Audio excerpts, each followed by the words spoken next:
मुंबई विद्यापीठाच्या सिनेट निवडणुकीत ठाकरे गटाच्या युवा सेनेचा डंका, राखीव प्रवर्गातील 5 तर खुल्या प्रवर्गातील 3 जागांवर युवा सेनेचा विजय, इतर उमेदवार देखील आघाडीवर.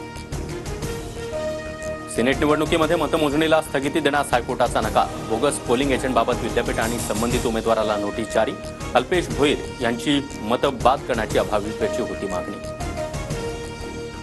मंत्रालयातील फडणवीसांच्या कार्यालयाबाहेर धनश्री सहस्त्रबुद्धे नावाच्या महिलेकडून तोडफोड, फडणवीसांच्या नावाची पाटीही फेकली, महिला भाजपचीच कार्यकर्ते असल्याचा दावा.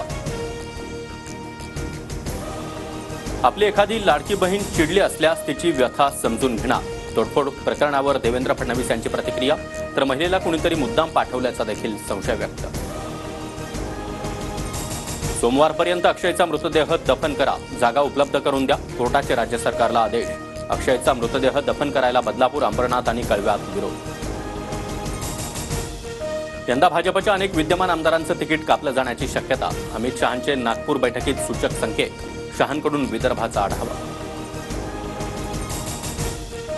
अमित शहांच्या टार्गेटवर आता मुंबई, 1 किंवा 2 ऑक्टोबरला शहा मुंबई दौऱ्यावर, डेंजर झोनमधील मतदारसंघाचा विभागनिहाय आढावा घेणार. औरंगजेबाप्रमाणे अमित शहांनी महाराष्ट्रामध्ये तंबू ठोकला तरी भाजप विजयी होणार नाही, भाजपकडून राज्याच्या तख्तावर तकलादू माणसं, संजय राऊतांचा हल्ला.